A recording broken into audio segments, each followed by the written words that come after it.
Ma sholabuhu walakin subbihalahum. Itu surah An-Nisa ayat 157. Bahkan ya, bahkan Allah Subhanahu wa taala setelah ayat itu kemudian menggamblangkan kepada kita, memberi penjelasan mereka sebenarnya dalam keraguan-raguan. Saya bisa buktikan dari Bible Anda. Saat ini kita yakini Yesus, Nabi Isa alaihissalam tidak wafat. Bagi Anda Yesus ya tidak wafat, tapi pernah mengalami wafat, dibangkitkan kemarin ya. Saya tunjukkan satu ayat, Bang. Lukas pasal 9 ayat yang ke-27. Dia berkata kepada murid-murid, sesungguhnya di antara semua yang hadir di sini ada yang tidak akan mati sampai mereka melihat kerajaan Tuhan. Di situ yang tidak akan mati siapa, Bang? Dia mengutip ada satu yang tidak akan mati dan mengatakan mereka sebelum melihat kerajaan Allah. Mereka ini adalah murid-murid yang tidak akan mati. Itu pada saat mereka murid-murid sebelum mati, sebelum mati ya, sebelum melihat kerajaan Allah, kan berarti sebelum mati ini murid-murid. Ada satu yang tidak akan mati. Siapa menurut Papa Muda? Nah, itu saya belum ini. Saya berikan pemahaman. Kalau semua orang yang hadir, termasuk Yesus nggak? Termasuk saya rasa. Jadi yang tidak akan mati Yesus. Dan mereka sampai dengan sebelum mereka melihat kerajaan Allah. Sebelum murid-murid ini mati. Dikatakan dia tidak akan mati, tapi dia menggunakan kisi-kisi ada satu yang tidak akan mati. Jadi pada saat itu semua murid dan Yesus juga tidak akan mati. Kalau perkataan Yesus sendiri yang mengatakan dia tidak akan mati, apakah Anda tetap akan memegang perkataan saksi-saksi yang bukan dari perkataan Yesus? Ya kan? Kalau menurut saya gini, oke lah, taruhlah dia tidak mati. Tapi saat ini dia itu ada di mana? Dia hidup kan? Pada saat perjalanan saya mempercayai yang menuntun saya itu adalah sosok yang hidup. Itu yang menjadi kekuatan saya gitu. Baik. Baik. Itu. Baik, ya nggak apa-apa. Saya paham. Saya pernah mengalami juga, menolak untuk tidak keluar daripada hal itu. Saya pernah mengalami. Saya rasa Oti Hesti juga sama, Aki Faruk juga sama, Aki Musa juga sama. Kita itu sebenarnya bukan berat. Tapi kita ini di sini Bang, 4 orang mualaf, Bang. Di sini 4 orang mualaf, Pak Pemuda. Kang Dito, Bang Faro, Bang Musa. Nah, aku perempuan sendiri nih yang mualaf. Ayo, lanjut Kang Dito. Oke, pemahamannya begini. Kalau tahu ada di dalam surah Al-Hadid ayat 27. Tafsir Jalalain sudah sangat jelas. Jadi pada masa zaman Nabi Isa alaihissalam ada seorang raja membawa agama baru mereka. Tapi pengikut Nabi Isa alaihissalam itu beriman kepada Nabi Muhammad SAW. Tapi kalau yang ditanyakan tadi, saya harus buka ini, saya harus bedah dalam Bible. Nggak mungkin nggak? Tadi Yesus tidak akan mati ya. Yang mati siapa di kayu salib? Coba saya tanya sama Bang Papa Muda. Dikatakan sebagai kutuk itu Yesus atau Kristus? Nah, kalau menurut saya yang mati itu Yesus Kristus. Ya, menurut Papa Muda, secara doktrin itu adalah Yesus Kristus. Tapi perkataan ayat itu, Galatia 3 nomor 13, Kristus menjadi kutuk, bukan Yesus. Kristus, jabatannya. Sekarang kita buka di Matius 24 ayat yang keempat dan kelima. Kata Yesus sendiri begini, waspadalah, akan datang penyesat menggunakan namaku dan mengaku akulah Mesias, akulah Kristus. Itu Yesus sendiri yang ngomong, akan datang orang yang memakai nama dia dan mengaku sebagai Mesias. Apakah diyakini tetap satu Yesus? Yesus itu manusia yang harus kita muliakan. Gak mungkin dia dikatakan tersalib dengan keadaan terkutuk. Apakah kita pengikut Yesus kalau kita mengatakan juga bahwa Yesus terkutuk mati di kayu salib? Kita ini orang-orang yang masih mengimani Nabi Isa alaihissalam kelak dia akan datang sebagai tanda hari kiamat. Dia hidup sampai sekarang, tapi tugasnya beliau akan turun ya sebagai tanda hari kiamat. Membunuh Dajjal, mematahkan salib, membunuh babi-babi, menghilangkan jizya. Bagi keimanan orang Islam. Maka orang Islam tidak akan sempurna imannya kalau tidak memuliakan Nabi Isa alaihissalam. Bahkan Rasulullah Shallallahu alaihi wasallam, ini wahyu dalam tafsir Al-Quran untuk memahami maknanya, Nabi Muhammad memuliakan dia. Bagaimana kita umatnya juga mewajibkan untuk mengetahui mukjizat beliau. Dalam usia bayi baru dilahirkan, dia membela maminya perawan suci yang tidak pernah kawin dengan Pak Yusuf. Ya. Tidak pernah bersetubuh, tapi pernah nikah. Di Al-Quran tidak pernah, Bang. Kalau pernah nikah maka dia hilang kesuciannya. Enggak, karena gini, di adat Yahudi, kalau dia tidak ada ikatan pernikahan, dia itu berzina, dirajam. Makanya di dalam Al-Quran tidak seperti itu, Bang. Karena kenapa dia tidak dirajam? Karena dia ada ikatan pernikahan, walaupun mereka tidak bersetubuh.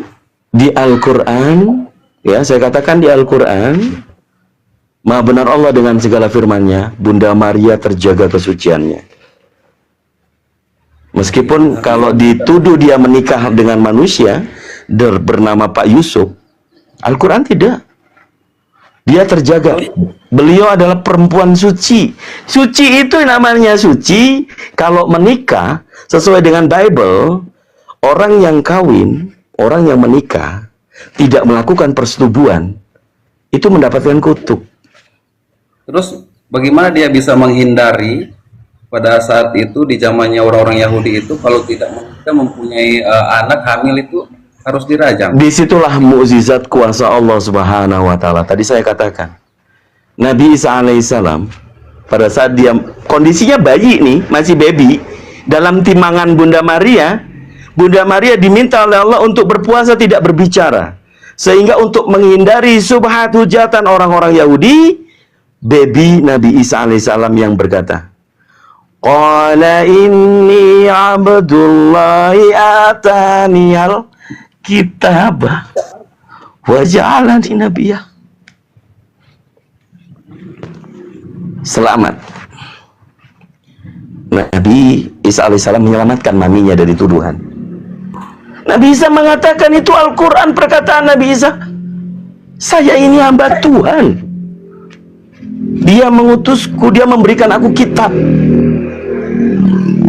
dia menjadikan aku nabi. Ini masih dalam buaya, belum tiba-tiba kemudian mau dikatakan terkutuk, enggak. Nyerah sudah mubarak. Masya Allah. Allahu Akbar. Saya paling anti ya kalau maminya Bunda Maria kemudian dikatakan menikah dengan manusia, udah nggak suci. Bagaimana manusia itu menikah? Apa tujuannya? Untuk beranak pinak. Ini Al-Quran, satu bab, satu surah, namanya surah Maryam. Apa yang dijelaskan di sana? Begitu dimuliakannya maminya Nabi Isa. Beliau perempuan suci. Putranya apalagi diciptakan sama penciptaannya dengan Nabi Adam, tidak ada bapaknya. Kemudian kalau Bunda Maria menikah, ada nggak bapaknya? Masih ada. Dikatakan keturunan Daud karena punya bapak sambung. Bapak sambung punya anak namanya Yakobus.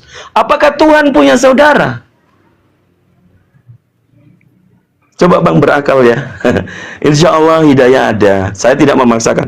Di Islam itulah ikraha fiddin. Bagi orang-orang yang ingin beriman kepada sesuatu yang akan terjadi sama kita, setelah kita mati itu mau ngapain? Apakah kita mau dibakar?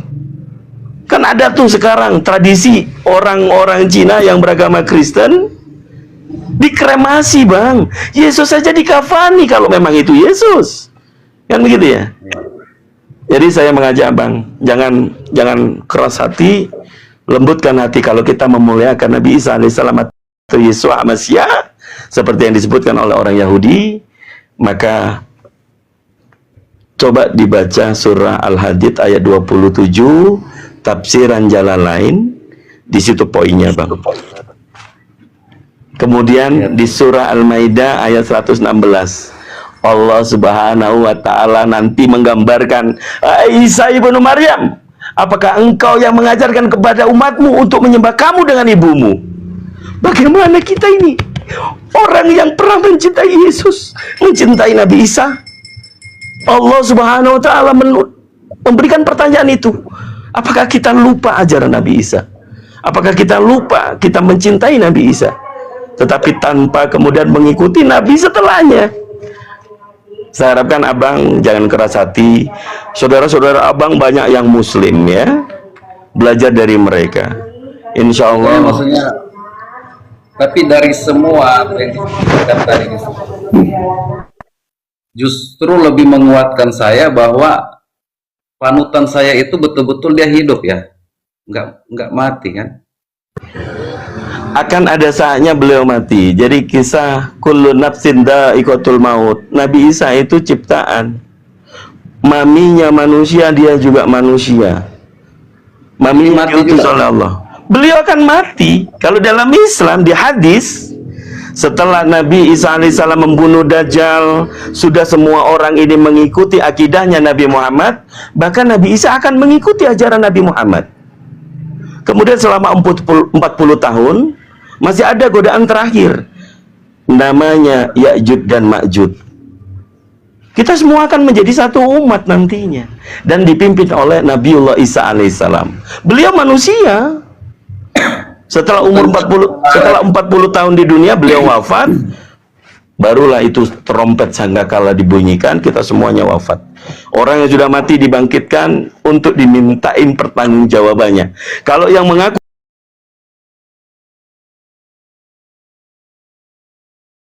bukan yang sekarang.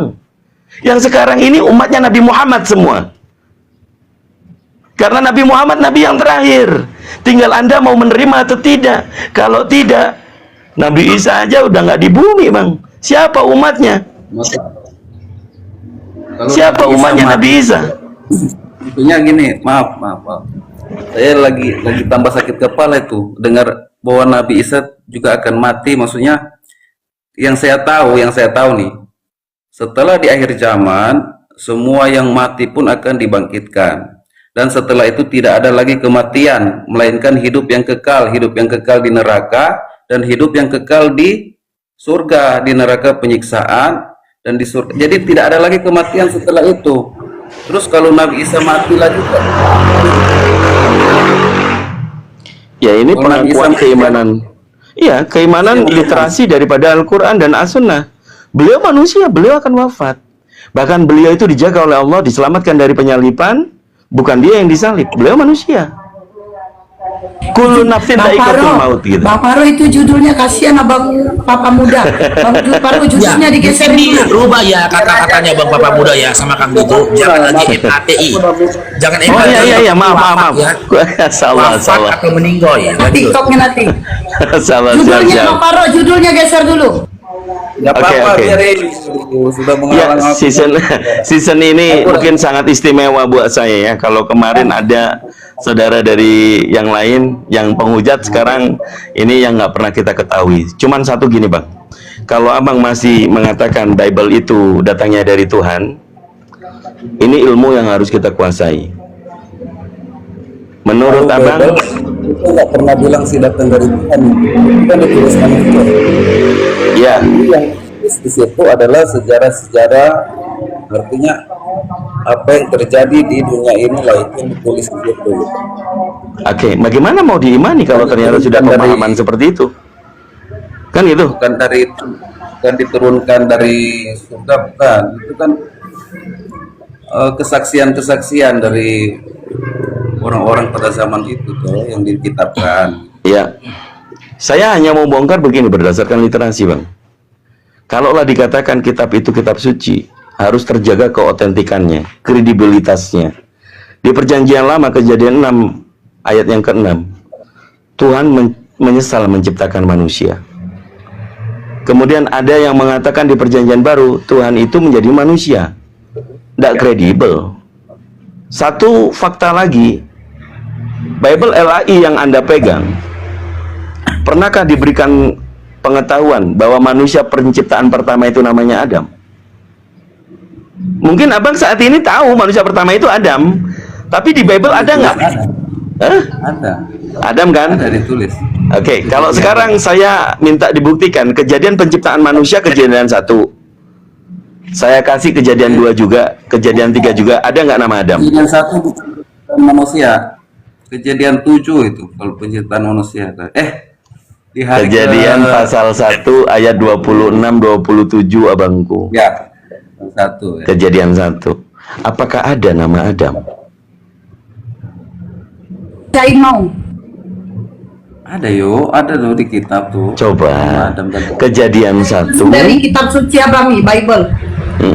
Kejadian 1 nomor 27 kan? Enggak ada.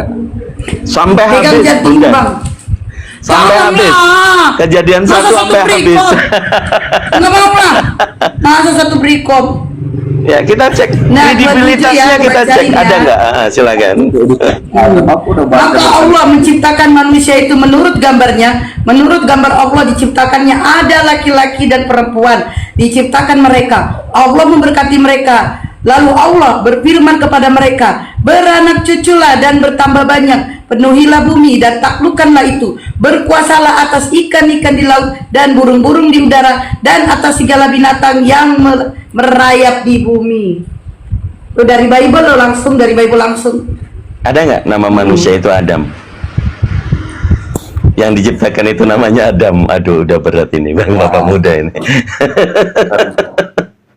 Tahan juga aku. Iya, iya, iya. Ada tuh aku pernah baca kejadian Ini manusia yang pertama itu kan. Bunda Esti pancing baca Bible, dia pun akhirnya buka Bible dia kan. Tapi ya, memang ketika Emang ketika Bible itu mengisahkan tentang bagaimana Adam itu main petak umpet sama Tuhan, ya Tuhan main petak umpet itu juga tidak dikatakan Adam tapi laki-laki itu, gitu ya. Memang itu disampaikannya. Jadi laki-laki Saya itu pembaca. bersama istrinya, gitu, bersama istrinya. Saya yang mendapatkan hidayah karena membaca. Bolak-balik sampai tapi saya minta maaf ya kalau Papa muda ini ternyata terguncang imannya, jangan salahkan aku.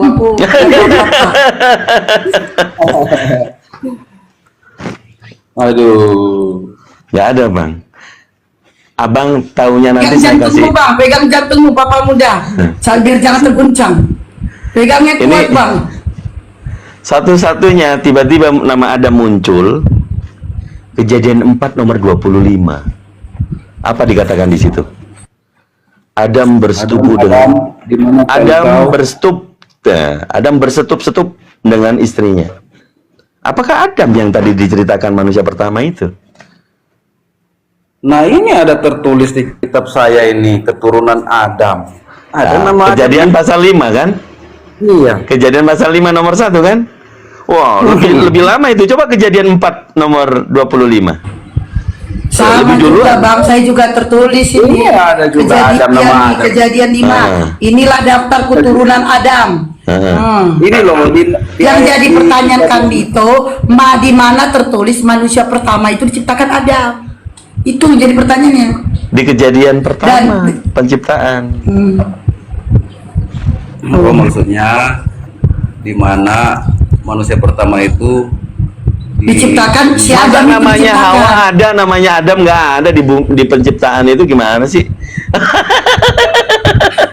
Bener nggak? Coba. Mulai terguncang dia ada matiin kamera. Mulai terguncang dia ada matiin kamera. Oh my god. Nah, Dengan bismillah aku balikin. mute. balikin, bukan di ini loh, lihatnya. Bikin kirain. Kelihatan tah? Enggak ya? Belum Bang, belum. Ada tulis. Ya, saya tahu itu kejadian 5 itu tentang silsilahnya dan bicaranya tentang Kain dan Habil. Ini loh, Adam bersetutup Bersetutup. Nah, itu yang tadi saya katakan, kejadian 4 nomor 25. baru ini nah keturunan Adam ada tuh. Betul. Terus Maksudnya yang penciptaan kenapa? manusia tadi di ayat berapa? Oh, maksudnya di situ penciptaan manusia, Iya. maksudnya harusnya ditulis dia itu Adam gitu ya. Oh, iya, Al-Quran di dalam Al-Quran, kalau di dalam Al-Quran surah Al-Baqarah ayat 34 jelas namanya Adam. Oh, tapi di Muslim Adam juga toh. Ya itu tertulis karena original teksnya adalah yang bahasa Arab Al-Quran. Itu namanya Adam. Kirain maksudku kirain namanya itu bukan Adam, kenapa dibikin Adam gitu? Ternyata di Iya. Muslim ada juga Adam gitu ya. Oh, ya udah, Penciptaan sama. manusia pertama itu di Muslim namanya Adam. Iya, iya. Karena di Bible penciptaan manusia pertama itu ternyata bukan laki-laki duluan. Oh? Betul? Laki-laki dan manusia. Kalau di Lagi dulu, Bible itu penciptaan siapa duluan itu tidak jelas karena Nggak apa? ada. Kain dan Habel itu seusai mereka bunuh-bunuhan itu dia lalu mengembara. Dua kali lagi diulangi. Oh, Rungkat iya. kita ntar lagi. lupa. Buni-bunian. Oh, bunyi-bunyian. Nah, usai itu Aduh. Tetep layar deh, tetep layar. Ini baru dia jadi satu nih. pengembara. Ini baru Dia satu jadi dalil. pengembara. Akhir Musa Dia jadi baru satu pengembara. dalil. Biar nggak Iya. panjang ya. Karena beliau udah kelihatan psikologinya lagi berperang dengan hatinya. Sedikit aja. Jadi seusai itu dia jadi pengembara, ya, terus menikah dengan istrinya. Nah, terus istrinya ini anak siapa? Sementara Adam dan Hawa itu mempunyai anak setelah di kejadian 5. Nah, kejadian 4-nya si Kain sudah menikah dengan perempuan. Nah, perempuan ini berasal dari mana? Itu. Iya, Itu. akhir Musa melebar. Jangan sampai nanti sudah fokus kan bias gitu loh. Saya memfokuskan bahwa manusia penciptaan pertama di dalam Bible tadi kejadian 1 nomor 27. Baiklah kita menciptakan gambar dan rupa kita, laki-laki dan perempuan atau laki-laki saja dulu? Laki-laki dulu, ada Di belum? mana? Itu makanya aku lagi cari, karena aku pernah baca dari laki-laki itu diambil tulang rusuknya untuk menjadikan perempuan itu. Berarti kan laki-laki dulu. Itu penjelasan setelah kejadian penciptaan manusia. Tapi poinnya, nama Adam itu tiba-tiba muncul, Adam bersetubuh. Itu gimana itu? Nah, bagaimana abang yang 66 aja, abang mau belajar ini tebal ini, apalagi saya 73 bang. Apalagi di Katolik. Kalau saya buka semua orang Katolik nanti kejang-kejang. Oke, poinnya balik lagi ke penyalipan bang. Ya. Coba abang buka itu, Bible-nya dibuka aja, baca Markus 14. Penyalipan kah? Ya, Markus 14. Sama bahkan Dito, biar ku bantu. Ya, Markus 14 ayat yang ke 49. Ya, izin teman-teman ya, sebelum dibacakan, minta tolong di tap-tap layar ya teman-teman. Kita tembuskan coba di 600k atau 700k teman-teman ya. Ke forex juga supaya kuat formalnya ya. Di tap-tap teman-teman, di tap-tap. Sama gift-giftnya. Kasih kopi-kopi itu sama bang. Harus bilang dulu cair ndrong gitu. Ayo bro. Markus berapa tadi? Tuh kan cair ndrong. Padahal tiap-tiap hari aku ada di tengah-tengah kamu, mengajar di bait Allah, dan kamu tidak menganggap aku, tetapi haruslah digenapi yang tertulis dalam kitab suci. 50-nya bunda. Papa muda, kau yang masih Kristen, lama kau buka Bible-mu kan? Padahal papa muda masih Kristen, buka Bible-nya lama. Coba. Hah? Soalnya udah jarang saya buka buku begini, saya sudah sering pakai handphone, langsung ketik, langsung. Jadi Banyak udah kali alasanmu. Banyak kali alasanmu. Aku buka handphone. Oke, 50-nya bunda, 50-nya bunda Isti, 50. Oke, 50-nya. Lalu semua murid itu meninggalkan dia dan melarikan diri. Oke, 51. Gak ujung-ujungnya satu perikop juga ini Kang Dito. Bukan, enggak. Itu aja. Nah, poinnya yang 51. Ada seseorang muda yang pada waktu itu hanya memakai selat kain lenan untuk menutupi badannya, mengikuti dia. Mereka hendak menangkapnya. Nah, terakhir lainnya, Oke. 52-nya. Udah, enggak. Tetapi Jangan yang dulu. melepaskan kainnya dan lari dengan. jangan dulu. Itu surprise nanti. Oh, surprise. Papa Oke. muda, Yesus kan udah ditangkap, ya. Semua murid-murid kabur meninggalkan dia. Tiba-tiba penulis Markus ini mengatakan, ada seorang muda mengenakan kain lenan mengikuti dia, mengikuti Yesus, dan hendak ditangkap juga. Yesus kan udah ditangkap, pemuda ini hendak ditangkap juga. Pertanyaan saya, kalau Anda pernah membaca, selain seorang muda yang mengenakan kain lenan, tokoh yang disebutkan dalam 4 gospel yang pernah pakai kain lenan siapa? Enggak tahu. Yohanes 13 ayat 4. Yohanes. Siapa dibuat cepat ya? Kita tes, aku mau tes dia. Dia Kristen kan? Yohanes berapa Kang Dito? Yohanes 13 ayat 4. Kita tes dia. Sabar. Dia ini lambat kali nih ya. Sudah kusut ini kitabku. Banyak kali alasanmu. Yohanes 13 ayat. 4. Oke, dapat sudah. Yohanes 13 ayat 4. Bunyinya, Lalu bangunlah Yesus dan meninggalkan jubahnya. Ia mengambil sela kain dan mengikatnya pada pinggangnya. Yo, siapa di luar? Aku kan? Kain apa? Padahal Kain dia apa? masih Kristen. Oke, kain apa tadi yang diikat di pinggangnya? Kain lunak. Kain lenan ya. Ya. Kain lenan. Betul, Papa muda? Kain lenan ya? Siapa seorang pemuda yang menggunakan kain lenan tadi? Nah, ayo.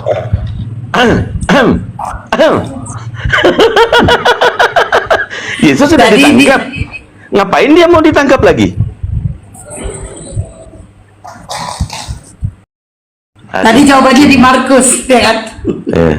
Ayo, minum air putih Aku banyak-banyak. itu dia udah gargar kepala dia. Ayo. Udah gargar kepala dia. ya, kenapa lambat begini? Karena udah dikeroyok atau Bukan, ini diskusi loh, bukan debat. Kalau debat udah dari tadi abangku buat terdiam. udah merah aku lihat dah. Udah merah. Iya, itu udah mukanya panas kelihatannya. Tapi nggak Bang? Panas kayaknya di ini. Betul Bang. Jadi Yesus pakai kain lenan ya, ngiketin lenan ya. Tuh, itu muka penolakan Bang, jangan ditampilin Bang. Itu muka penolakan barusan itu. Matikan kameranya coba. Yang begini tadi itu udah muka penolakan itu. Jadi akan tergambar ada berapa Yesus? Enggak, ini jadi PR buat saya loh. Maksudnya saya Bang, cari di Bang, dia. salah satu pertanyaan saya sampai Romo itu mati Bang. Tidak ada kirim jawaban ke saya.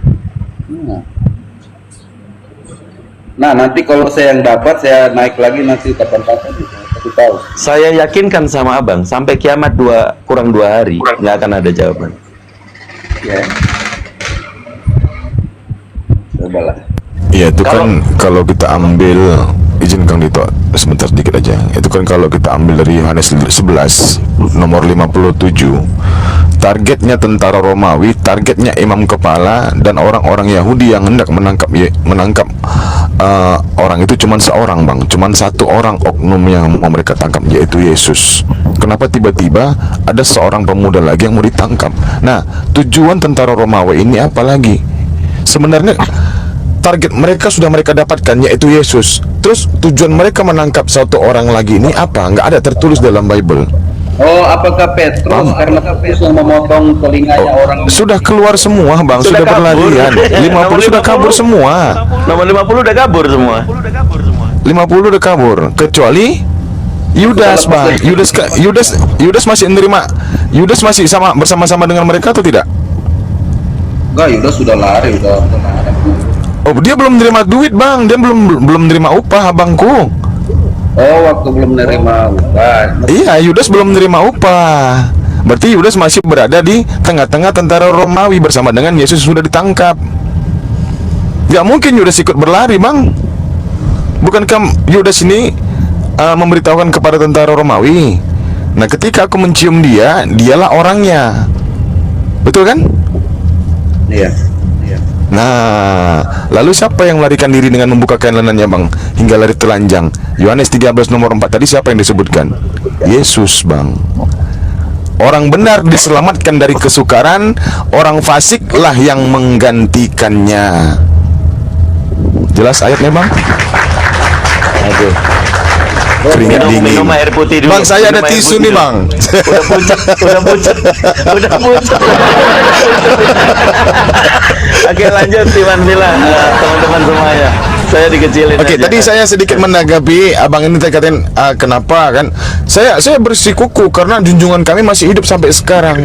Ya kami juga di dalam keimanan kami Nabi Isa itu masih tetap hidup, belum wafat, belum. Artinya jasadnya itu masih utuh.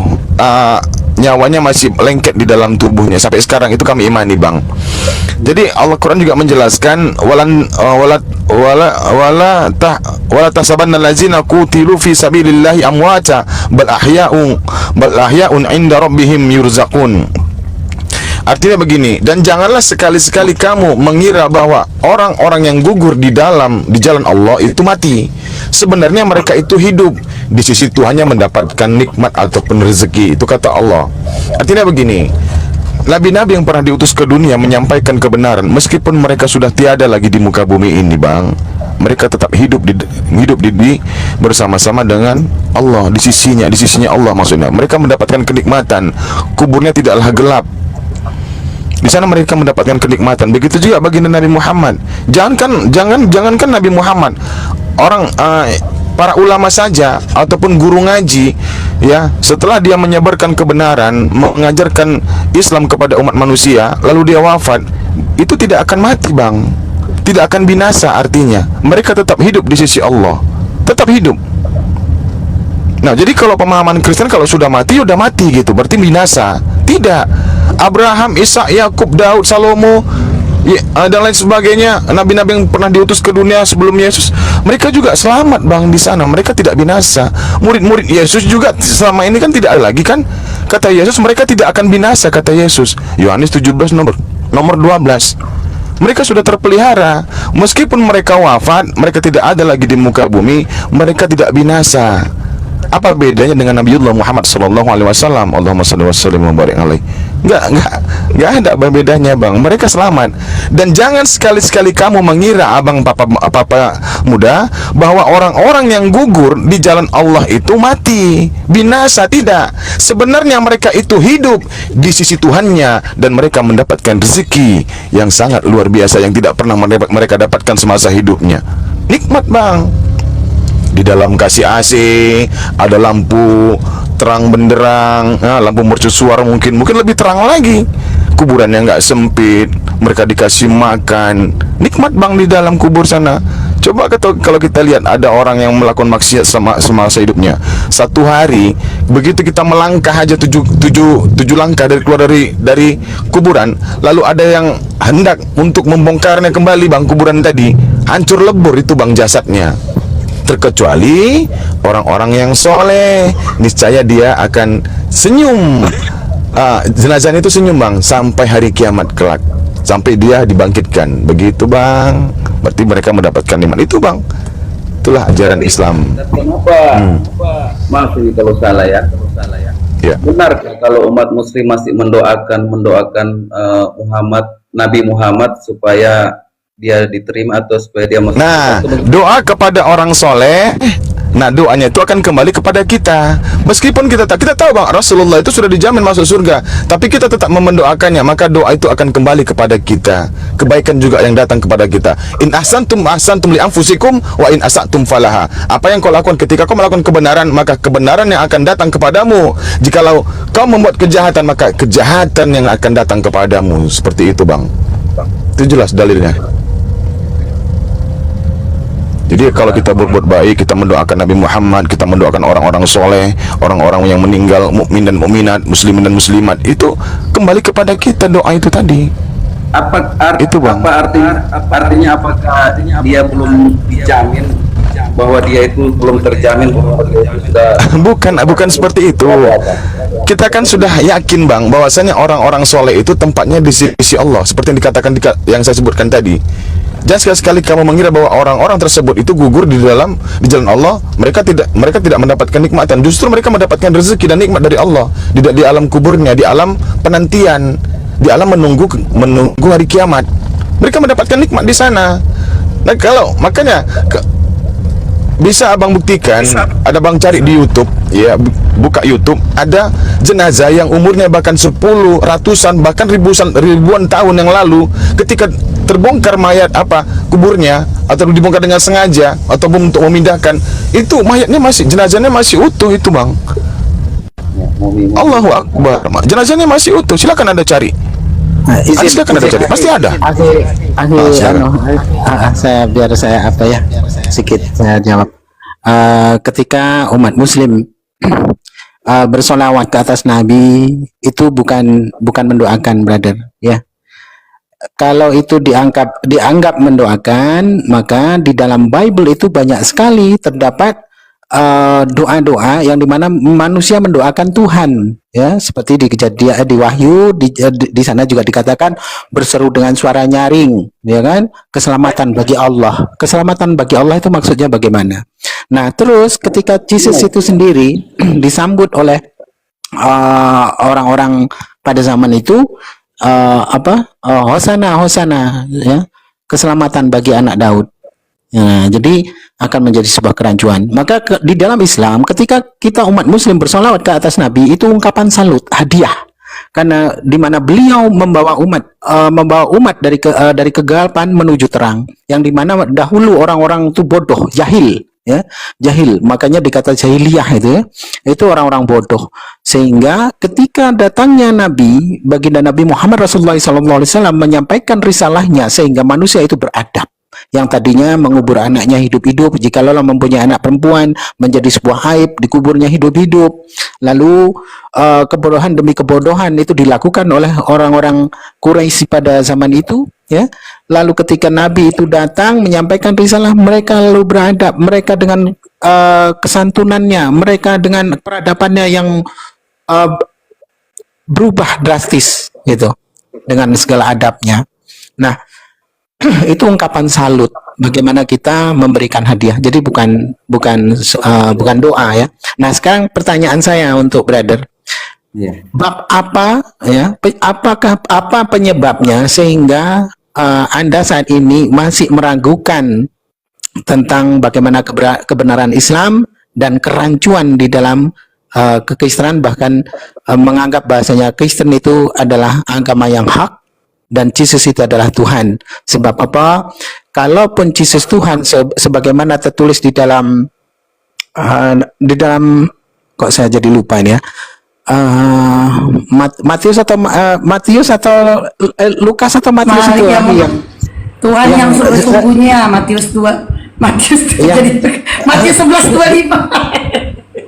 Matius 11:25, kan? Nah, beliau selesai disunat, lalu selesai beliau disunat, lalu dibawa ke bait suci, dibawa ke bait suci untuk diserahkan kepada Lukas Tuhan. 2 nomor 22.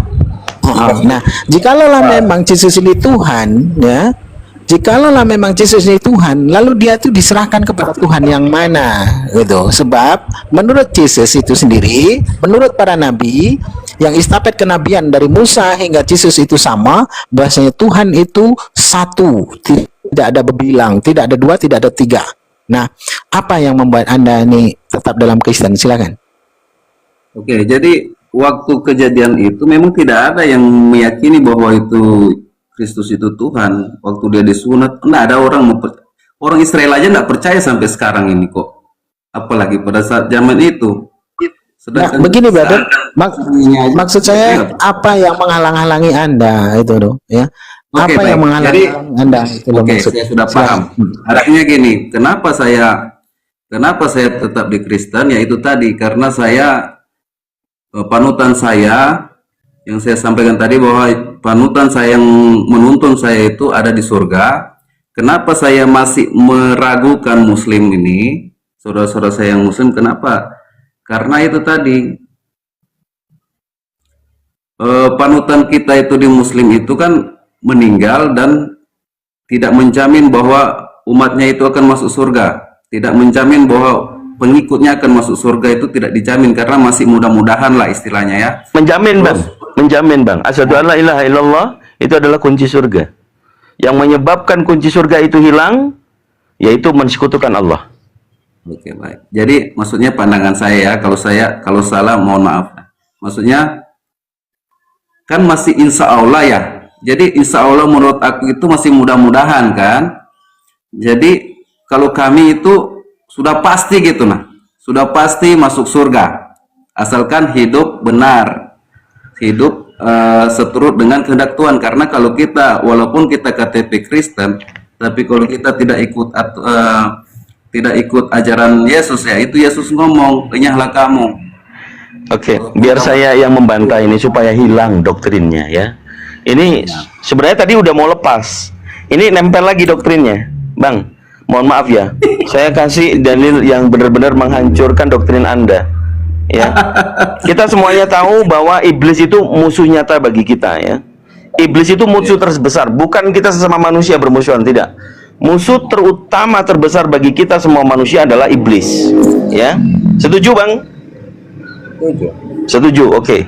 Bang, Abang menjadi orang Kristen pastinya menuhankan Yesus, tidaklah mungkin tidak. Kalau tidak menuhankan Yesus, maka disebut sektenya Unitarian. Itu sudah dianggap bukan Kristen lagi. Abang saya tanya, jawab dengan jujur. Abang menyembah Yesus? Iya. Oke. Ini agak sedikit nanti akan tergoncang ya. Anda menyembah Yesus. Markus 5 nomor 6. Ia melihat Yesus dari jauh, berlarilah ia mendapatkannya dan menyembahnya. Sesuai nggak bang? Ada tertulis di Bible itu menyembah Yesus, betul ya? Iya. Markus 5 ayat 6. Di situ manusia menyembah Yesus. Anda menyembah Yesus sama, ya nggak? Manusia yang menyembah Yesus di Markus 5 nomor 6, kondisinya seperti apa? Apakah dia baik-baik saja atau dia sakit jiwa karena kemasukan iblis? Iya.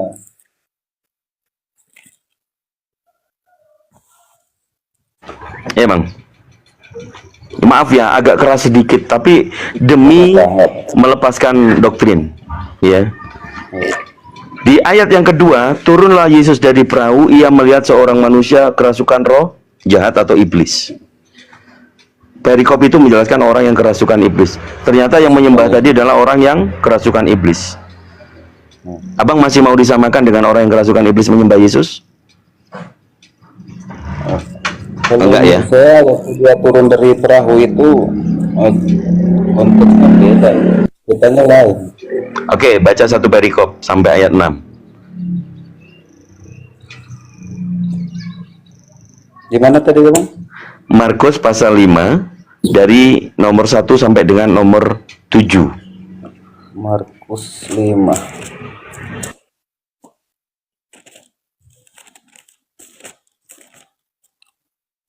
Cari satu ya? Iya, boleh, silakan. Duh, geser lagi ini, panas, gelap. Lalu sampailah mereka di seberang danau, di daerah orang Gerasa. Baru saja Yesus turun dari perahu, datanglah seorang yang kerasukan roh jahat dari pekuburan menemui dia. Orang itu kenapa ya? Saya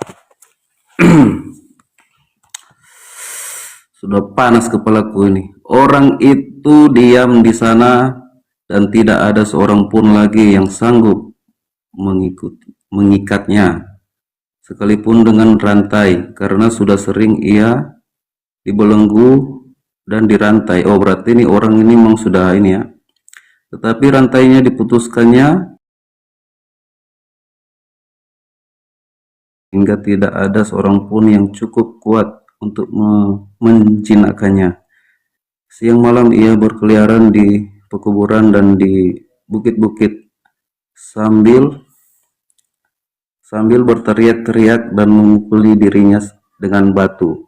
Ketika ia melihat Yesus dari jauh, berlarilah ia mendapatkannya lalu menyembahnya. Ya, menyembahnya ya. Karena gini, sampai sini dulu saya sudah paham ini. Karena itu kan yang dirasukin iblis kan, yang dirasukin manusia itu kan iblis. Manusia Jadi, dirasuki iblis. Iya, manusia itu dirasuki iblis sehingga dia melihat Yesus, dia saja langsung wow. Ini loh Allah itu. Makanya saya sujud aja sama dia, saya takut, gemetaran dia lihat itu Yesus karena dia Iya. tahu Yesus itu siapa. Baik Bang, ayat 7-nya lupa belum dibaca. Kemudian ia berteriak, apa urusanmu hai Yesus anak Tuhan? Iya. Ya kan? Jadi yang menyembah Yesus di situ iblisnya atau manusianya yang dirasuki? Kalau manusianya itu kan dia Udah tidak sadar dia kan? bukan nggak sadar karena dia dirasuki iblis, dia selama hidupnya dia pun dibelenggu kan. Dia Jadi yang nyembah Yesus di situ bukan manusianya kan, tapi iblisnya kan? ya iblis itu karena bukan sebenarnya iblis bukan menyembah juga maksudnya artinya karena sampai sekarang kan iblis juga melawan sama Allah. Artinya dia bersujud takutlah lihat Yesus pada saat itu karena dia tahu itu orang itu siapa. Begitu. Sampai Yesus saja cuma ngomong kamu keluar pergi ke babi-babi sana tuh. Ya kan? Karena dia takut sama Yesus. Itu konteksnya di cerita ini itu konteksnya, bukan berarti iblis itu sujud berdoa kepada Yesus, tapi konteksnya bahwa iblis pun takut kepada Yesus. Itu nah. Oke. True point yang saya sampaikan supaya untuk melepas doktrin kita hanya membaca ya. Manusia itu berlari mendapatkannya lalu menyembahnya. Menyembah di situ Bang. Saya tadi tanya sama Bang Papa Muda. Papa Muda menyembah Yesus. Di Bible itu iblis menyembah Yesus. Ada persamaan atau perbedaan? Sama. Oke. Cuma bedanya ada. Ya, cuma bedanya dia iblis. Kita manusia. Oke, ingat musuh kita adalah iblis ya. Musuh kita adalah iblis. Bedanya kita menyembah itu sebagai Yesus Kristus itu sebagai Tuhan. Tapi kalau iblis bukan menyembah sebagai Tuhan, dia pun melawan sama dia. Oke, satu segmen lagi ya, satu segmen lagi. Panas. Iya, satu segmen lagi ini akan semakin buyar nanti ya Bang ya. Markus 3 ayat ke-11. Roh-roh jahat itu jatuh tersungkur dan berteriak, engkaulah anak Allah katanya. Iya. Ya kan? Yang berbicara engkaulah anak Allah adalah iblis. Lukas 4 nomor 41. Setan-setan itu keluar dan berteriak, engkaulah anak Allah. Yang berbicara engkaulah anak Allah di Lukas, setan. Iya. Markus 5 nomor 7 tadi, apa urusanmu hai Yesus anak Allah? Yang mengatakan anak Allah siapa? Iblis. Ya kan? Abang saya tanya, abang mengakui nggak Yesus anak Allah? Iya. Sama atau beda? Sama. Yesus mengatakan di Yohanes pasal 8. Apakah saya jadi iblis kalau saya Sabar. Enggak ke situ abangku, enggak. Kalau itu sudah mungkin akan jadi polemik. Saya meluruskan. Yesus mengatakan di dalam Yohanes pasal 8 ayat yang ke-44. Iblislah yang menjadi bapakmu, ia pembunuh manusia sejak semula, dialah bapak segala dusta. Kalau Yesus sudah mengatakan seperti itu, kenapa kalian semua mengikuti iblis? Ingat perbedaannya, Bapak yang diajarkan Yesus B-nya huruf besar, betul ya? Bapak yang diajarkan oleh Yesus cair rong. Bapak yang diajarkan oleh Yesus itu B-nya huruf besar untuk kita membedakan Bapak untuk iblis. Iblislah yang menjadi bapakmu, B-nya huruf kecil ya. Betul? Betul abangku? Sekarang cek rasul yang tidak punya nama bapak tadi ya. Paulus. Panas. 1 Korintus pasal 4. Dito panas katanya. Ada terborex. Ini terakhir. Terakhir. Baru aku mau Panas katanya. Terakhir mau kabur panas. Bang, aku ada ini bang. habis itu aku datang lagi, nanti datang kapan? Iya, satu Bang, dalil aku dulu ada bang. bodrek, mau nggak? Aku ada bodrek, mau nggak? Satu dalil lagi bang. Satu dalil lagi supaya jangan malas dulu. Ingat ya, tanda Bapa untuk iblis adalah B-nya huruf kecil. Ini ilmu ini. 1 Korintus pasal 4 nomor 15. Apa kata Paulus? Beribu banyak pendidik, hanya satu Bapa di dalam Kristus. Dia mengaku dirinya sebagai Bapa. B-nya huruf kecil. Kalau B-nya huruf kecil tadi apa? Iblis. Selamat datang di kebenaran. Artinya di sini si penulis kitab ini salah bikin itu huruf besar sama huruf kecil. Oke, terima kasih Cipran. lanjut lagi. Saya standby. Aku harus tegur tuh. Kenapa dia bikin huruf kecil itu, woi? Kitabnya disalahkan salah cetak ya. Dan padahal orang Kristen itu selalu apa ya, mengandalkan huruf besar, huruf kecil, Tuhan huruf besar, Tuhan huruf kecil, ya, Tuhan senior dan Tuhan junior. Nah, begini Bladan, kalau tak apa-apa, kita tidak saling serang kok, tak apa. Udah pucat bang. Nanti besok sakit dia bang. Bang Musa, nanti besok dia sakit. Pucat sih itu beliau asli. Insya Allah tidak. Berapa warna sudah ini? Berapa warna sudah? Antum di Kalimantan, Aki? Brother? Kalimantan mana? Samarinda. Oh, Samarinda mana? Samarinda di Samarinda. Tidak, masalahnya saya orang Samarinda juga, gitu. Nah, ya ketemulah. Oh, tapi Itu- saat ini saya tengah di Jawa. Aki Musa, ini Bang Faruk Iya, baru iya. kali ini ya. Nanti Papa Muda kalau kemudian mandi niat, aku niat mandi besar gitu ya. Nanti mukanya udah nggak pucat lagi. Setelah mandi ya, mandi besar, kemudian ayolah Kang Dito bimbing saya, ajak Bang Zuma di tempatnya Aki Faruk begitu. Iya, benar. Saran Iya. saya untuk brother siapa nih, Papa Muda, saran saya jangan masuk ke komal-komal Muslim yang hanya bergurau-gurau, saling caci, saling maki, jangan ya, karena itu akan apa ya, akan merusak semuanya. Karena biarlah mereka ya. Jadi carilah komal-komal santun, carilah komal-komal yang memang benar-benar berdakwah, carilah komal-komal yang memang benar-benar untuk menuntut ilmu. Jangan yang begono begini, itu tinggalkan saja. Biarpun saya tidak membelai, sekalipun dia Muslim, kalau dia membuka komal yang sifatnya hanya mendikte lalu menghina, itu pun saya kurang suka. Malah saya pun naik-naik. Bang Faruk nih, Nah, kalau jadi- dia menghina, dilempar aja dia dari room ini. Iya. Kalau Aki Faruk ini orangnya lucu, memang Sorry salah ngomong. Apa jadi? memang beliau ini lucu. Tapi demi Allah, saya hati beliau tidaklah sekejam itu ya, karena itu kan hanya gurauan di saat diskusi saja, bukan Penonton juga di bawah itu menghina. lancar gitu. Nah, untuk ini penebusan dosa itu kan yang menjadi fundamental di dalam kekristenan ya. Padahal di dalam Bible itu sendiri dikatakan di sana bahasanya setiap orang yang akan masuk ke dalam surga mau ke dalam neraka itu sudah ditentukan dari semenjak awal mula di buku kehidupan atau di pohon kehidupan.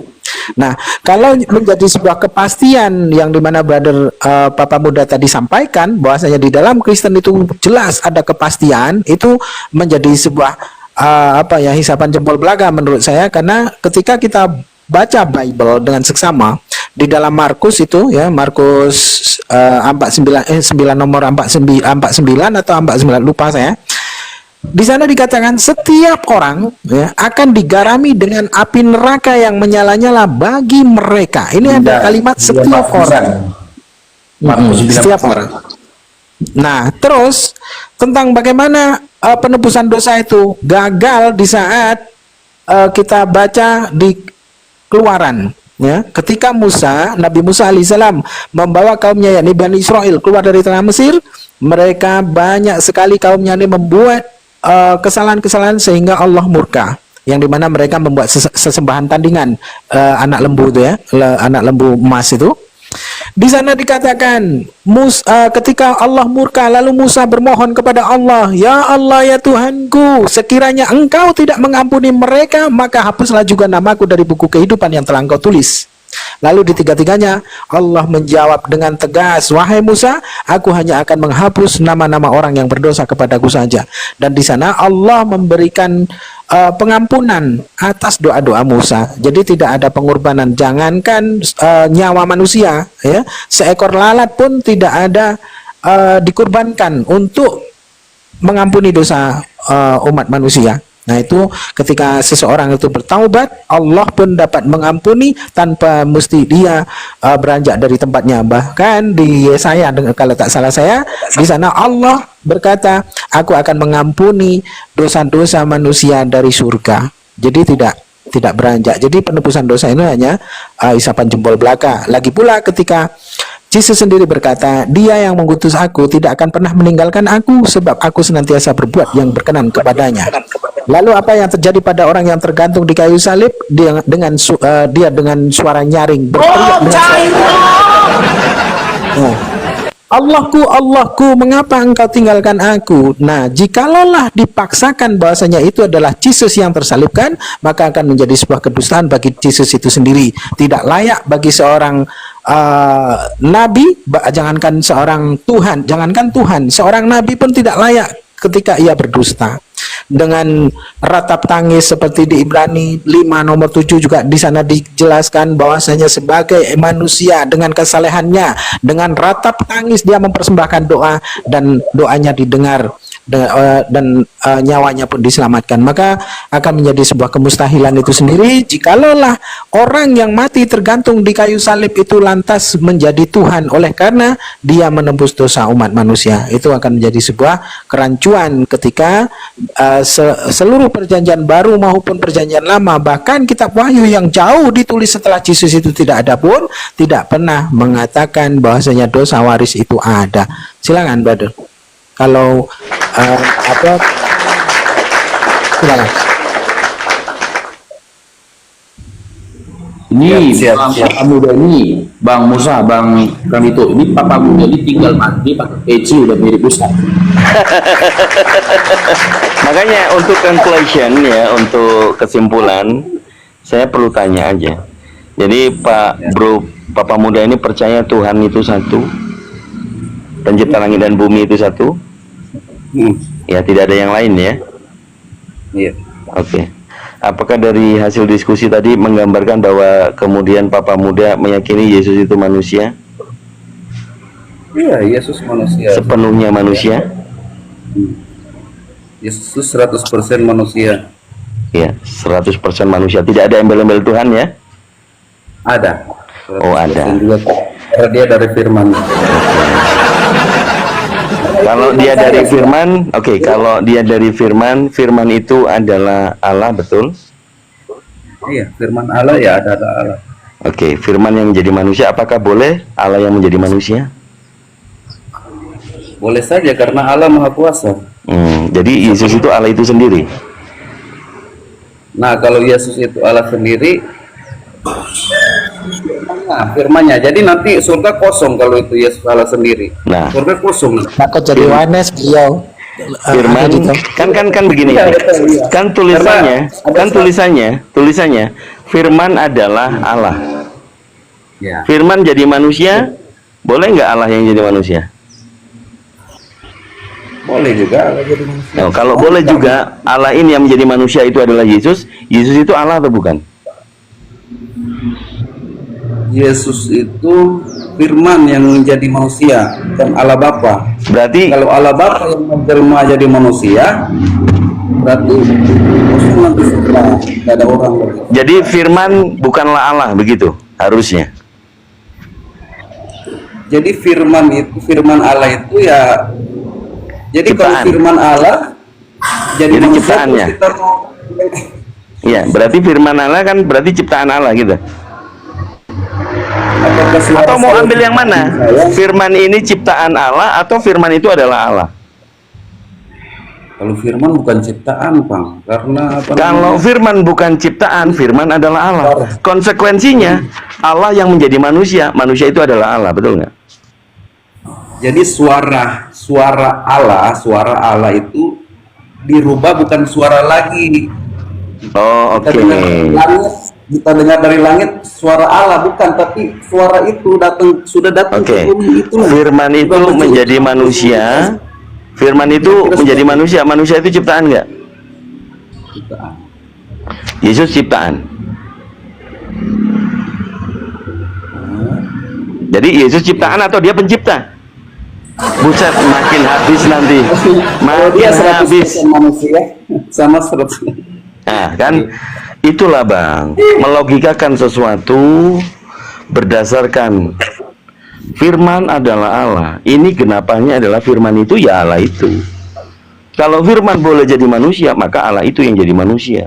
Otomatis manusia itu adalah Allah. Mau kasih dalil lagi? Mau? Roma 9 nomor 5. Mesias itu ia adalah Allah. Mesias Yesus kan? Ya, ia adalah Allah. Roma 9 nomor 5. Tadi yang saya kutip. Jadi Yesus itu Allah bukan? Allah berarti. Nah, Tulis itu. Oneness itu lagi jadi sudah bukan Kristen. Nggak ada warna Oke. semua begitu. Oke, Bang, supaya lebih pintar lagi, supaya lebih tahu di dalam Bible lagi. 2 Korintus 11 nomor 31. Allah yaitu Bapa dari Yesus. Allah ini Bapa. Apakah Yesus Bapa itu sendiri? Iya, Buset, berarti yang menciptakan alam semesta ini Yesus. iya. lagi Dito sedikit aja. Lagi Dito, Makanya Yesus lagi Dito sedikit saja, sedikit iya, saja iya, tidak banyak. Brother papa muda, antum harus hati-hati menjawabnya karena ini antum barusan saja murtad dari Tritunggal ke Wanes. Nanti ditanya lagi murtad lagi nanti. Oke, silakan lagi. Oke, satu lagi. Tadi udah dipahami ya bahwa menurut pengakuan Papa Muda, Yesus itu Bapa pencipta langit dan bumi itu. Maka dari sini selesai tugas saya. firmannya. Berdasarkan Roma 9 ayat yang kelima, Mesias ia adalah Allah, betul ya? Betul kan? Jadi Mesias itu Bapa bukan? Allah yaitu Bapa dari Yesus. Kolose 2 nomor 9. Secara jasmania seluruhnya adalah Bapa. Yang disalib kemarin Bapa. Yang mati Bapa. Yang disalib itu kan kemanusiaannya Yesus. Makanya kemanusiaan itu seluruh kepenuhan kebapaan. Kolose 2 nomor 9. Kolose 2 nomor 9, seluruh jasmaninya kepenuhan kealahan, kebapaan. Jadi manusia itu Bapa dong. Ayo, jangan ikut iblis, Bang. Paulus itu iblis, Bang. Makanya tak buat bingung ini. Ayo. Kalau sudah menjadi Wanes, Bapak itu, Yesus itu sendiri, Paulus juga ada nulis dalil.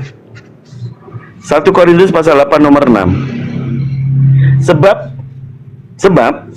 Jika masalah ya, 1 Korintus pasal 8 nomor 6. Sebab hanya ada satu Allah, yaitu Bapa. Allah itu cuman Bapa. Kemudian dari keluar mulut dari Yesus sendiri tentang surga, hidup yang kekal. Mereka mengenal Engkau Satu-satunya Bapa yang benar. Satu-satunya, bukan dia. Ayo, mumet nggak? Setelah didukung jadi Wana, sekarang dipesah lagi jadi Tritunggal. Ayo, mau ikut yang mana? Bu Testi, coba tanya lagi si Oki, Bang Zuma, Wewa ini, Bang Zuma, coba tanya lagi si Oki, jadi nggak tuh hari ini? Biar diatur jadwalnya. Di chatku belum dijawab. Bang Juma juga ada WA aku. Udah aku jawab juga, Bang Jumanya, si Okinya belum jawab aku. Nomor wawanya nggak ada? Ya, aku adanya DM. Aku sambil kulik telur, anakku kelaparan. Ya udahlah, udah jam 4 ini, sudah berapa jam aku Jadi mau kesini. pilih mana? Pilih Wanes apa Tritunggal? Aku pilih apa ya?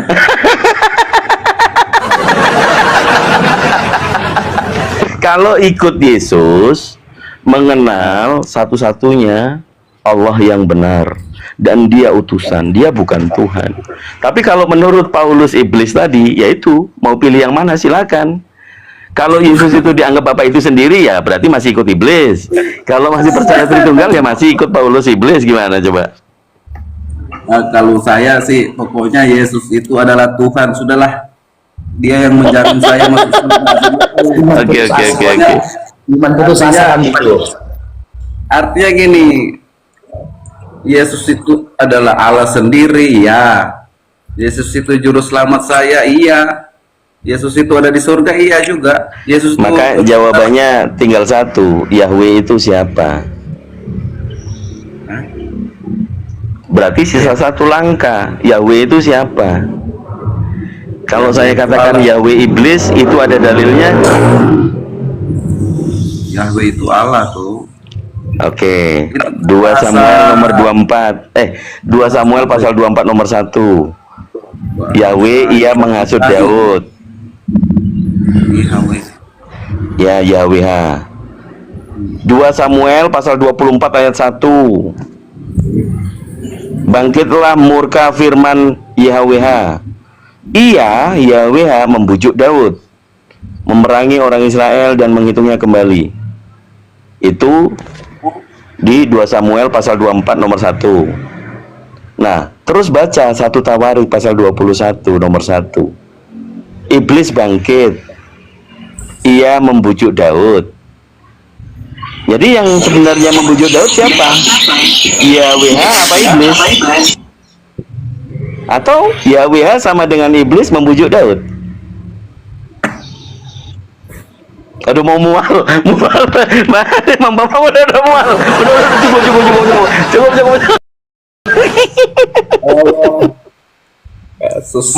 Oh, kalau saya tengok dari raut wajahnya, beliau ini bukan karena Kristen pusing, bukan karena Kristen pusing, bukan karena karena Islam, tapi nampaknya takut dicoret dari daftar waris nampaknya.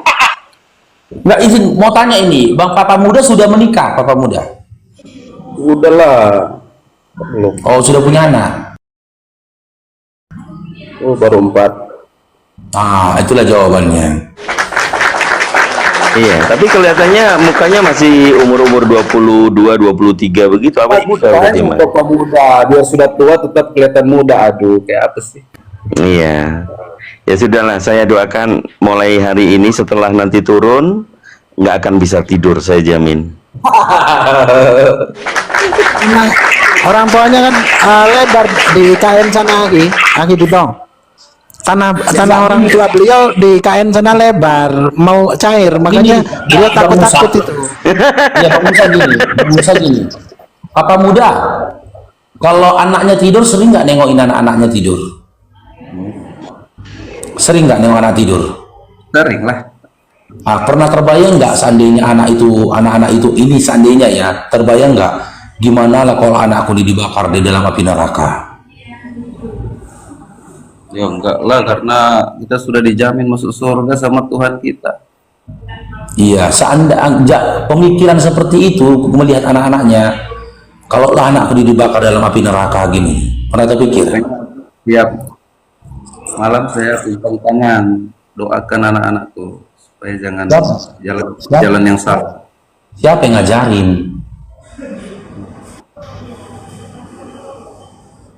Supaya anak-anak itu jangan Udah pusing dia. Udah berat, leher belakang udah berat. aduh, beginilah kalau sudah tua ini.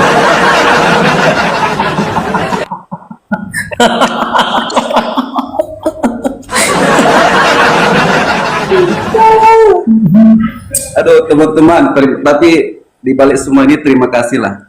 Sudah banyak masukan, paling tidak saya banyak belajar lagi lah ini kan. Betul, betul. Baca ya, baca Bible Kejadian sampai Wahyu. Nanti datang ke saya.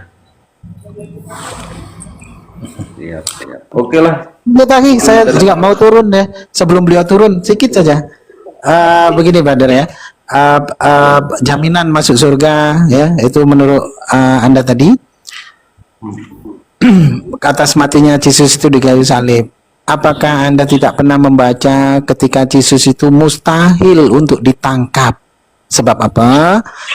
Ketika Yesus ini hendak dilempari batu di bait suci, seusai dia menyembuhkan orang sakit pun dia dapat menghilang. Ya, itu dapat menghilang. Terus ketika Yesus itu berjalan bersama murid-muridnya pun beliau dapat merubah wajahnya. Maka ketika Al-Quran itu mengatakan bahasanya Isa ini tidaklah disalibkan, tidak juga dibunuh, gitu ya, dan orang lain lah yang disalibkan, diserupakan terhadap orang lain, maka tidaklah mustahil ketika berpeluk mesra, bercium kudus bersama Yudas ketika peristiwa penangkapan di malam subuh hari itu, ya, maka tidak mustahil ketika wajahnya itu bertukar dengan Yudas Iskariot. Itu ya, karena Yesus sendiri dapat menghilang menurut Bible. Saya rasa itu saja, Akhi Farouk. Terima kasih, semoga Allah merahmati antum selalu ya, dan Akhi Dito terima kasih, semoga Allah murahkan dari segala urusan, dan para hamba Allah nih. Akhi siapa yang diam saja nih? Akhi siapa ya? Semuanya lah ya, Akhi Erik, terus akhi-akhi yang lain.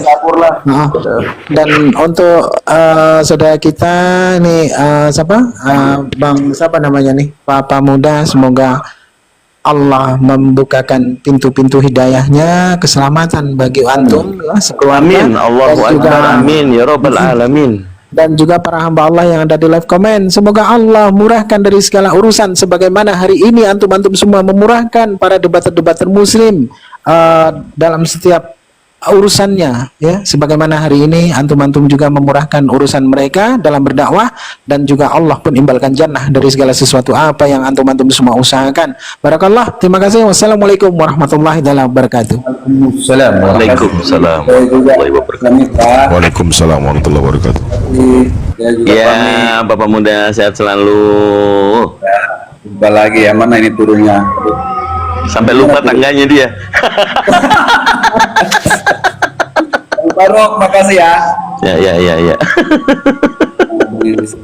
Allahu Akbar. Raditu billahi rabba wa bil islami dina wa bi Muhammadin sallallahu alaihi wasallam nabiyya wa rasulah. Allahu Akbar. Insyaallah hidayah. Amin. Oke, buat teman-teman yang di bawah yang filah ya, di bawah ada saudara kita dari Suriah, Akhi Malik ya. Jika teman-teman berkenan ingin berbagi kepada beliau, tapping di bawah, Bang Faruk naikkan setidaknya 1K teman-teman. Tapi jika teman-teman belum berkenan, maka beliau tidak akan saya naikkan ya, karena kasihan juga ketika dia di atas, karena dia naik ke atas, yang diharapkan dia itu memang koin ya, untuk makan beliau beserta istri dan juga anak-anaknya. Beliau saudara kita dari Suriah. Bagaimana dengan tanggapan teman-teman di bawah? Apakah dia kita naikkan? Saya tunggu tappingan ya teman-teman. Si Maliknya dinaikkan atau tidak? Naik, oke, siap.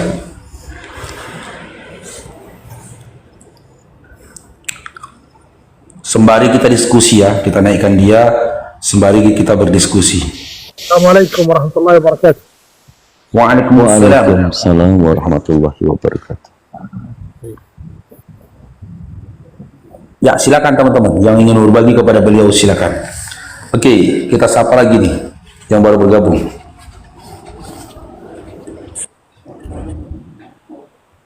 Herlin, selamat bergabung Herlin. Herlin. Suria bang, bukan Palestina, Suria. Herlin, selamat bergabung Herlin. Sekali lagi, Herlin, selamat bergabung Herlin. Oke, kita turunkan ya bang, kita cari yang lain. Di bawah banyak kali nih, moderatornya nggak ada.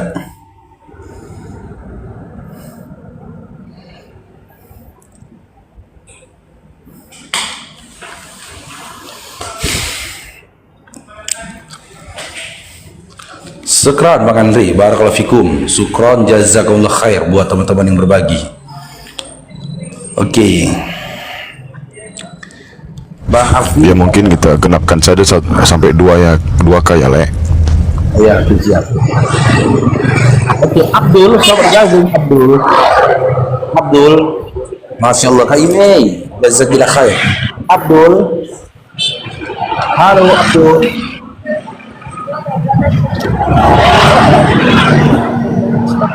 Assalamualaikum. Salam. Terus Bang Faruk. Sore, apa kabar? Waalaikumsalam warahmatullahi. Waalaikumsalam. Oleh MG. Yang kita MG lakukan berjuang untuk Islam dibalas sama Allah Subhanahu wa taala. Amin, amin ya rabbal alamin. Masya Allah. Syukran Pak. Oke, ada lagi Bang?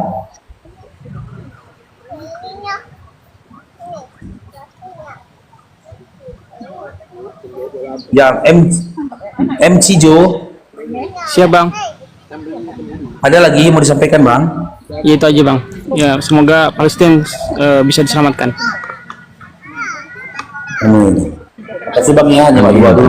Assalamualaikum warahmatullahi wabarakatuh. Waalaikumsalam warahmatullahi wabarakatuh.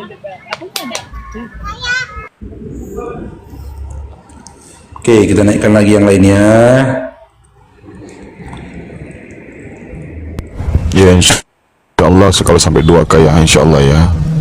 Baru boleh kita turunkan ya teman-teman. Operator Sarjana. Oke, BM selamat bergabung BM. Halo BM. Siap. Selamat Kristen. Abang Faruk, assalamualaikum. Waalaikumsalam operator. Ini jamnya Islam Kristen, BM. Islam.